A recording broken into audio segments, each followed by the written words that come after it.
Hello, friend. सास का घूंघट। ये है देविका। देविका पढ़ी लिखी और मॉडर्न लड़की है, लेकिन उसकी शादी ऐसे परिवार में हुई है जो गांव में रहता है। भले ही ये 21वीं सदी है, लेकिन देविका के ससुराल वालों की सोच वो तो 18वीं सदी से आगे बढ़ी ही नहीं। आइए जानते हैं क्या होगा जब शहर की पढ़ी लिखी और मॉडर्न लड़की फंस जाएगी संकीर्ण मानसिकता वाले माहौल में। सागर, ये तुम्हारे गांव में सबने इतने लंबे लंबे घूंघट क्यों कर रखे हैं? और ये सब मुझे इतना घूर घूर कर क्यों देख रहे हैं? अरे यार, तुम भी घूंघट कर लो ना, इसीलिए तो देख रहे हैं सब तुम्हें। कम ऑन सागर, मैं घूंघट नहीं कर सकती। तुम्हें पता है ना मैं कौन हूँ। लेकिन देविका, मेरे पिताजी, चाचा जी, बड़े भैया और जीजा जी ने तुम्हें बिना घूंघट के देख लिया ना तो बहुत गुस्सा होंगे और न जाने कौन कौन से फरमान सुनाएंगे। घर चलो, देखा जाएगा जो होगा। सागर देविका से कई बार कहता है कि वो घूंघट कर ले, लेकिन देविका सागर की नहीं सुनती और अपने ससुराल के दरवाजे पर पहुंच जाती है। जब देविका वहां पहुंचती है तो देखती है कि उसकी सास बिमला, चाची सास कम्मो और जेठानी सुजाता ने लंबा सा घूंघट कर रखा था, पर उनकी ननद बीना ने घूंघट नहीं किया हुआ था। लेकिन हाँ, उसने सर पर सलीकी के साथ दुपट्टा जरूर ओढ़ा हुआ था। सागर अपनी पत्नी को सबसे मिलवा रहा होता है, तभी सागर के पिता जोगिंदर बोलते हैं, सागर, तूने बहू को इस घर के तौर तरीके नहीं समझा।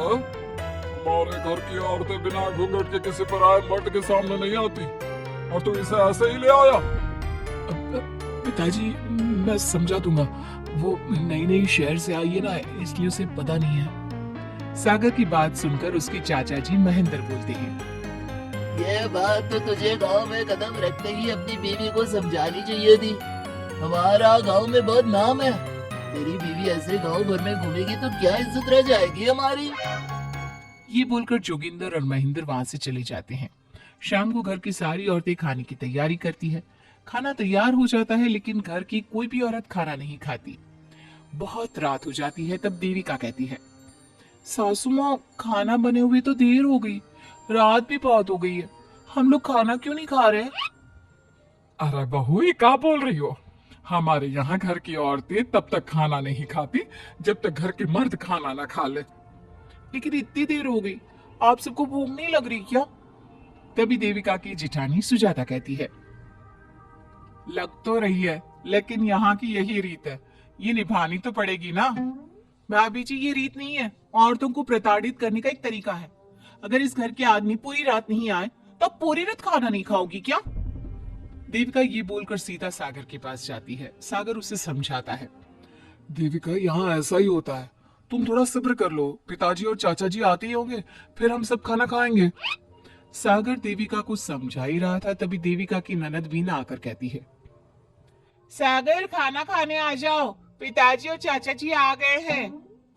चलो देविका, तुम्हारा इंतजार खत्म हुआ। सागर खाने के लिए बैठ जाता है। जब सब खाना खाने बैठते हैं तो देविका भी बैठ जाती है। सागर धीरे से उसे कहता है, अरे देविका, ये क्या कर रही हो? तुम इस तरह हमारे साथ खाना नहीं खा सकती। अगर क्यों सागर, मुझे भूख लगी है, सब लोग खा रहे हैं तो मैं क्यों नहीं खा सकती? ये हमारे घर का नियम है, पहले घर के आदमी खाते हैं और बाद में औरतें। लेकिन सागर, हमारे घर में तो ऐसा कोई नियम नहीं है। देविका और सागर में बहस छिड़ जाती है। तब सागर का बड़ा भाई कहता है, सागर, तेरी बीवी को एक बार में समझ में नहीं आता क्या कि इस घर की औरतें मर्दों के खाना खाने के बाद ही खाना खा सकती है? भैया, मैं देविका को यही समझा रहा था। मुझे तो लग रहा है कि इसके दिमाग में कोई बात ही नहीं बैठती एक बार में। भैया, मेरे दिमाग में बात तब बैठेगी ना जब आपकी बात कोई ढंग की होगी। अरे आखिर क्यों घर की औरतों को आप लोगों की बात खाना मिलेगा? हाँ, अब से पहले घर की किसी औरत ने घर के किसी मर्द से इस लहजे में बात नहीं की थी, इसलिए वो सब देविका की बात सुनकर हैरान रह गए। तभी सागर की जीजा और वीना के पति कल्याण जी कहते हैं, ये क्या है सागर, इस घर की दीवारों को औरतों की इतनी ऊंची आवाज सुनने की आदत नहीं है। अपनी बीवी को बोल जरा होश से काम ले और चुपचाप चली जाए। क्यों चली जाऊं मैं चुपचाप? इस घर की औरतें आपकी हर बात बर्दाश्त कर लेंगी, लेकिन मैं शहर की पढ़ी लिखी लड़की हूँ। आपकी कोई भी फालतू के रीति रिवाज मैं नहीं बर्दाश्त करने वाली। इस तरह देविका ने सारे घर की औरतों के लिए मिसाल पैदा कर दी। जोगिंदर के घर में पहली बार किसी महिला ने विरोध का स्वर उठाया है। ये बात घर के किसी मर्द को बर्दाश्त नहीं हो रही है। तभी जोगिंदर कहता है, महेंद्र, मोहन, इस बेशर्म लड़की को कमरे में बंद कर दो और आज इसे कोई खाना नहीं देगा। अगर किसी ने इसे खाना दिया तो मैं उसे जिंदा नहीं छोड़ूंगा। महेंद्र और मोहन उसे कमरे में बंद कर देते हैं और उसे खाना भी नहीं देते। रात के 3 बज जाते हैं। भूख की वजह से देविका को नींद भी नहीं आती। तभी उसे कुछ महसूस होता है। ऐसा लग रहा है कोई दरवाजा खोल रहा है, लेकिन इतनी रात को कौन हो सकता है?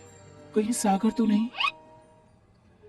देविका उम्मीद भरी नजरों से दरवाजे की तरफ देखती है, लेकिन दरवाजा खोलने वाला सागर नहीं बल्कि विमला और कम्मो है। माँ जी, चाची जी, आप दोनों?